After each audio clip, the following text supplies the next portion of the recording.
హర హర మహాదేవ. శివరాత్రి ఉపవాసం జాగారం విశేషం. పూర్వకాలంలో వనవాసం గడిపే ఒక వేటగాడు ఉండేవాడు. అతని పేరు గురుదమన్. అతను రోజు అడవిలో వేటాడి జీవనోపాధి చేసుకునేవాడు. ఒకరోజు మహాశివరాత్రి అనగా అతను వేట కోరకు అడవికి వెళ్ళాడు. అయినప్పటికీ ఆ రోజు వేట దొరకలేదు. ఆహారం కోసం అతను ఒక చెట్టు పైకి ఎక్కాడు. కానీ అతనికి తెలియకుండానే అది ఒక మారేడు వృక్షం. ఆ చెట్టు కింద శివలింగం ఉంది. రాత్రంతా అతను ఆకులు పతనం వల్ల తన శరీరంతో కూడిన అనుకొని పూజను భగవాన్ శివుడికి చేశాడు. ఉదయాన్నే ఆ వేటగాడికి భగవంతుడు దర్శనమిచ్చి అతను జన్మవు పాపాలను పూర్తిగా మోక్షాన్ని ప్రసాదిస్తాడు. అయితే అనుకోకుండా జరిగిన పూజ కూడా శివుడికి ప్రీతిపాత్రం. బిల్వదళాలతో శివుని పూజ విశేష ఫలితాలను ఇస్తుంది. మహాశివరాత్రి రోజు ఉపవాసం భక్తితో శివారాధన చేసిన వారు మోక్షం పొందుతారు. పురాతన కాలంలో దక్ష ప్రజాపతి మహారాజుకు సతీదేవి జన్మించింది. ఆమె చిన్నప్పటి నుంచే శివుణ్ణి భర్తగా కోరుకుంది. కానీ దక్షుడు శివుణ్ణి నిరాడంబరమైన సన్యాసి స్వభావం కలవాడిగా తక్కువ చేసేవాడు. సతీదేవి మహాదేవుని పొందేందుకు కఠిన తపస్సు చేసింది. ఆమె భక్తిని చూసి శివుడు స్వయంగా ప్రత్యక్షమై ఆమెను వివాహం చేసుకున్నాడు. అయితే ఈ వివాహాన్ని దక్షుడు అసహ్యించుకున్నాడు. రోజు దక్షుడు మహాయజ్ఞం నిర్వహించాడు. కానీ శివుణ్ణి ఆహ్వానించలేదు. అయినా సతీదేవి తన తండ్రి ఆజ్ఞానికి వెళ్ళింది. అక్కడ దక్షుడు శివుణ్ణి అవమానిస్తూ మాట్లాడటం చూసి ఆమె తీవ్రంగా మంటపడింది. నా భర్తను అవమానించిన ఈ శరీరాన్ని ఇక మోసుకోలేను అని ఆమె అగ్నిలో దూకి ప్రాణత్యాగం చేసింది. ఈ వార్త వినగానే శివుడు భయంకర కోపంతో తన జటలు విడిచాడు. అక్కడి నుండి వీరభద్రుడు పుట్టి దక్షుని యజ్ఞాన్ని ధ్వంసం చేశాడు. దక్షుని తల తెంచి తర్వాత శివుని కరుణ వల్ల ఆవు తల అమర్చాడు. తర్వాత సతీదేవి హిమవంతుని కుమార్తెగా పార్వతీదేవిగా పుట్టి శివుణ్ణి తిరిగి వరించింది.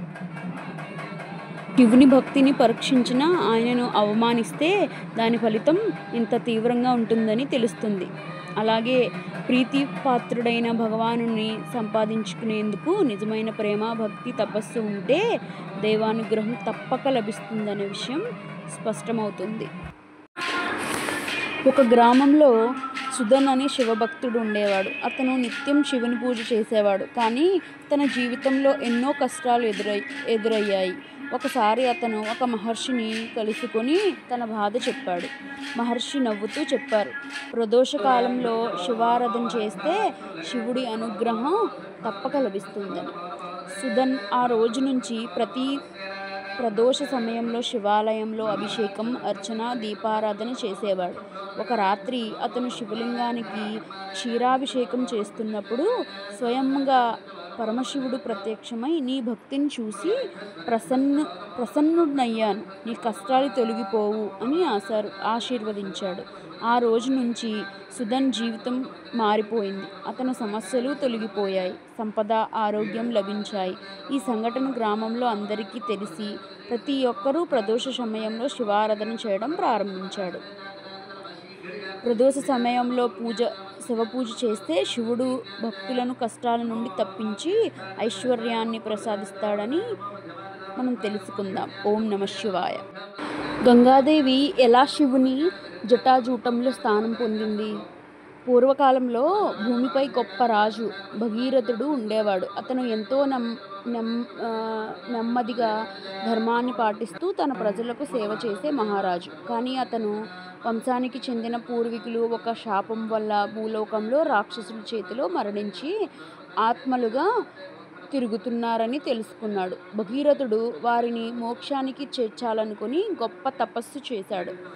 ఆయన చేసిన తపస్సుతో గంగాదేవి పవిత్ర నది గంగా భూమిపైకి రావడానికి సిద్ధమైంది. అయితే గంగాదేవి భూలోకానికి దిగేటప్పుడు ఆమె ప్రవాహ శక్తి ఎంత గొప్పదో అన్నది భగీరథుడికి తెలుసు.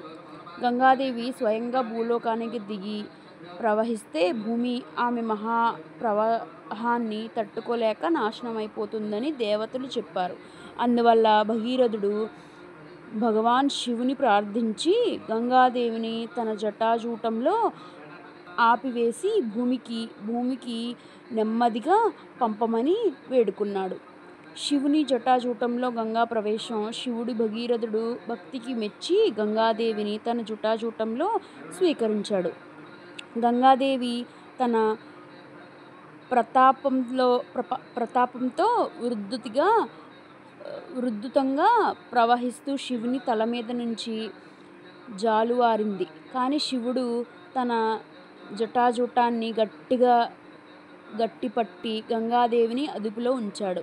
ఆ తర్వాత శివుడు తన జటాజూటంలోని ఒక చిన్న అంచు నుంచి భూలోకానికి గంగాను విడిచిపెట్టాడు.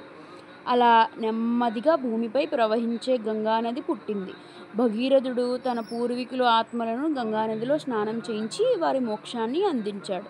శివుడు భక్తుల కోరికలు తీర్చే దయామయుడు. గంగాదేవి పవిత్రతకు శివుని తల అనుగ్రహానికి గల మహత్యం తెలియజేస్తుంది. తపస్సు, సహనం, ధర్మబద్ధమైన కార్యం ఎప్పుడూ ఫలిస్తుంది. గంగానది ఎందుకు పవిత్రంగా భావించబడుతుందో ఈ కథ ద్వారా తెలుసుకుందాం. గంగానది మరియు శివుడు అనుబంధం. అందుకే గంగానది భగీరథ ప్రవాహం అనే మరో పేరుతో కూడా పిలువబడుతుంది. అలాగే శివుడి గంగాధరుడు అని కూడా అంటారు. ఎందుకంటే ఆయన తలపై గంగాదేవిని ఉంచి భూమికి శాంతియుతమైన ప్రవాహాన్ని అందించాడు. పంచామృత అభిషేకం. పూర్వకాలంలో హిమాలయ పర్వత ప్రాంతంలో భృగు మహర్షి అనే గొప్ప ఋషి నివసించేవాడు. అతను పరమశివ భక్తుడు. ప్రతిరోజు శివలింగాన్ని పూజించి అభిషేకం చేయడం అతని నిత్యకర్మ. ఒకరోజు తీవ్ర వర్షాల కారణంగా అతను సాధారణంగా అభిషేకానికి ఉపయోగించే గంగాజలం లేకుండా పోయాడు. తను పూజను నిలిపివేయలేక తన ఆశ్రమంలో ఉన్న పంచామృతాలను పాలు, పెరుగు, తేనె, నెయ్యి, చక్కెర తీసుకుని శివలింగానికి అభిషేకం చేశాడు. అతని నిర్బంధ భక్తిని చూసి శివుడు ప్రత్యక్షమై అతనిపై అనుగ్రహం చూపాడు. శివుడు చెప్పాడు, నీవు నీ పూజలో జలాన్ని కాకుండా పంచామృతాలను ఉపయోగించి నన్ను అభిషేకం చేశావు. ఇవి జీవానికి మహామృతం. ఈ 5 పదార్థాలు ఆరోగ్యం, సంపద, శక్తి, మాధుర్యం, పవిత్రతను నిరూపిస్తాయి. భవిష్యత్తులో ఎవరు నన్ను పంచామృతంతో అభిషేకం చేస్తారో వారికి నా అనుగ్రహం ఎల్లప్పుడూ ఉంటుంది. అప్పటి నుండి పంచామృతాభిషేకం శివునికి అత్యంత ప్రీతిపాత్రమైన పూజా విధానం అయ్యింది. పంచామృతాల అర్థం శివునికి ఇష్టమైన కారణం. పాలు పవిత్రత మరియు మాతృత్వం, పెరుగు ఆరోగ్యం మరియు బలాన్ని పెంచడం, తేనె మాధుర్యం మరియు జీవనానుభవం, నెయ్యి పవిత్ర శక్తి, శివుని తేజస్సును సూచిస్తుంది, చక్కెర జీవితం తీయగా ఉండేలా ఆశీర్వదించడం. పంచామృత అభిషేకం చేసే భక్తులకు శాంతి, ఆరోగ్యం, ధనధాన్యాలు, మోక్షం లభిస్తాయి. శివుని ప్రసాదాన్ని పొందేందుకు ఇది అత్యంత శ్రేష్టమైన పూజా విధానం.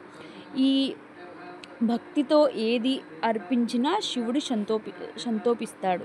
పంచామృతం అనేది కేవలం పదార్థాలు కాదు, అవి భక్తి, శుద్ధత, మోక్షానికి మార్గదర్శకం. శివుడు మరియు తిత్తిప పక్షి కథ. పూర్వకాలంలో ఒక చిన్న తిత్తిప పక్షి సముద్రం తీరంలో తన గూడు కట్టింది. అది చాలా ఆనందంగా తన పిల్లలతో జీవిస్తూ సంతోషంగా గడుపుతూ ఉండేది. అసలు సమస్య, ఒకరోజు సముద్రం తిత్తిప పిల్లలను పొట్టన పెట్టుకుంది. అలలు ఉచ్చుకోతలా వచ్చి వాటిని వల చేసుకుపోయాయి. తిత్తిప పక్షి ఎంతకి వాటిని వెతికినా దొరకలేదు. దీనితో తిత్తిప రోదిస్తూ సముద్రాన్ని అడిగింది, ఓ సముద్రమా, నా పిల్లలను తిరిగి ఇవ్వు. నీవు అహంకారంతో వాడివి కావచ్చు, కానీ నేను తల్లిని, నా ప్రేమకు ఎదురు నిలబడలేవు. సముద్రం నవ్వింది. నేను ఎందుకు నీ పిల్లలను తిరిగి ఇవ్వాలి? నేను ఏది తీసుకుంటానో అది నా సొంతమే అని సమాధానమిచ్చింది. తిత్తిప పక్షి శివుణ్ణి ప్రార్థన చేసి, చిన్న పక్షి ఎక్కడికి వెళ్ళినా దిక్కులేదు. ఎవరు దానికి సహాయం చేయలేకపోయారు. చివరికి పక్షి శివుణ్ణి ప్రార్థించింది, ఓ పరమేశ్వరా, నీవు న్యాయం చేయవాడువు. నేను నీ భక్తురాలిని. నా పిల్లలను తిరిగి ఇచ్చేందుకు నాకు సహాయం చెయ్యు.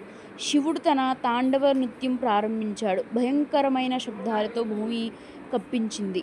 అతని శక్తి కారణంగా సముద్రం భయంతో వణికిపోయింది.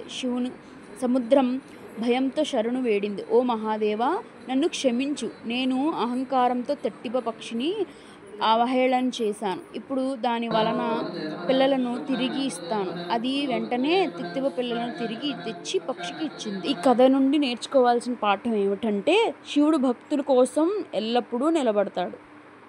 శివరాత్రి రోజు జరిగిన అభిషేకాలు వీడియో తీసి చిన్న నా సంతృప్తి కోసం